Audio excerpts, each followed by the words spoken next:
ADGPക്കെതിരെ ഉയർന്ന എല്ലാ ആരോപണങ്ങളും പരിശോധിക്കുമെന്ന് CPIM സംസ്ഥാന സെക്രട്ടറി MV ഗോവിന്ദൻ മാസ്റ്റർ. തെറ്റ് ചെയ്തവർ ആരെയും സംരക്ഷിക്കില്ലെന്നും MV ഗോവിന്ദൻ മാസ്റ്റർ പറഞ്ഞു. ADGPയുമായിട്ട് ബന്ധപ്പെട്ട പ്രശ്നങ്ങളെല്ലാം DGP ഉൾപ്പെടെയുള്ള അവരുടെ നേതൃത്വത്തിലുള്ള ടീം ഇപ്പോൾ അന്വേഷിച്ചു വരികയാണ്. ഒരു മാസത്തെ കാലാവധിയാണ് അന്വേഷണത്തിന് നൽകിയിട്ടുള്ളത്.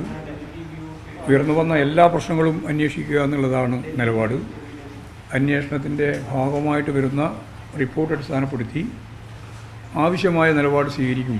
ആവശ്യമായ നടപടി സ്വീകരിക്കേണ്ടതുണ്ടെങ്കിൽ നടപടി സ്വീകരിക്കും എന്നാണ് ഇടതുപക്ഷ ജനാധിപത്യ മുന്നണി ഇന്നലെ വൈകുന്നേരം തീരുമാനിച്ചു.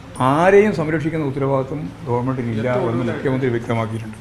ഇതിൻ്റേത് ഒറ്റക്കെട്ടായ തീരുമാനം എന്നാണ് അദ്ദേഹം പറഞ്ഞത്. മറ്റെന്തൊക്കെയാണ് അദ്ദേഹം പറഞ്ഞത്?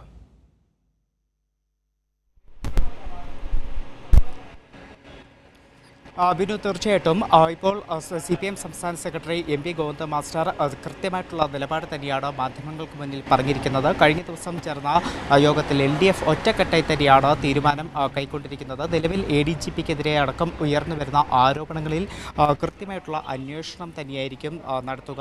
ഇതിനു പുറമെ P ശശിക്കെതിരെ PV അൻവർ ഉന്നയിച്ച ആരോപണങ്ങൾ അത് നിലവിൽ പാർട്ടിക്ക് മുന്നിൽ എഴുതി നൽകിയിട്ടില്ല എന്നൊരു കാര്യം കൂടി MV ഗോവിന്ദൻ മാസ്റ്റർ ഇപ്പോൾ വ്യക്തമായി തന്നെ പറഞ്ഞിരിക്കുകയാണ്. അതോടൊപ്പം മാധ്യമങ്ങൾക്കെതിരെയും വലിയ വിമർശനങ്ങൾ തന്നെയാണ് സംസ്ഥാന സെക്രട്ടറിയുടെ ഭാഗത്തുനിന്നും ഉണ്ടായിരിക്കുന്നത്. കാരണം മാധ്യമങ്ങളാണ് പ്രതിസന്ധിയിലാകുന്നത്.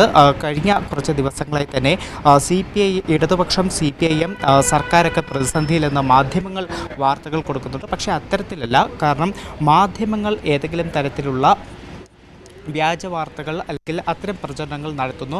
പക്ഷേ മാധ്യമങ്ങൾ വിചാരിക്കുന്ന തലത്തിലുള്ള ഒരു നിലപാട്, മാധ്യമങ്ങൾക്ക് യോജിക്കാനാവുന്ന നിലപാട് സർക്കാരിൻ്റെ ഭാഗത്തൊന്നും വരുന്നില്ല. അപ്പോൾ എന്തോ വലിയ പ്രശ്നങ്ങളുണ്ട് എന്ന തലത്തിൽ മാധ്യമങ്ങളുടെ ഭാഗത്തു നിന്ന് പ്രചരണം നടക്കുകയാണ് എന്നൊരു വിമർശനം തന്നെയാണ് MV ഗോവിന്ദൻ മാസ്റ്റർ ഉന്നയിച്ചിരിക്കുന്നത്. ഇതിനു പുറമെ അദ്ദേഹം ചൂണ്ടിക്കാട്ടിയ മറ്റൊരു കാര്യമെന്ന് പറയുന്നത് മുഖ്യമന്ത്രിയുടെ ബന്ധുക്കൾ ഈ RSS നേതാക്കളുമായിട്ടുള്ള കൂടിക്കാഴ്ചയിൽ പങ്കെടുത്തു എന്നത് ശുദ്ധ അസംബന്ധമാണെന്നും ഈ മാധ്യമങ്ങൾ നടത്തുന്ന മറ്റൊരു വ്യാജ പ്രചരണമാണ് ഇത്തരത്തിലുള്ള വാർത്തകൾ അല്ലെങ്കിൽ റിപ്പോർട്ടുകൾ എന്നതടക്കമുള്ള വിമർശനം ഇന്ന് സംസ്ഥാന സെക്രട്ടറി ഭാഗത്തുനിന്നും ഉണ്ടായിട്ടുണ്ട്.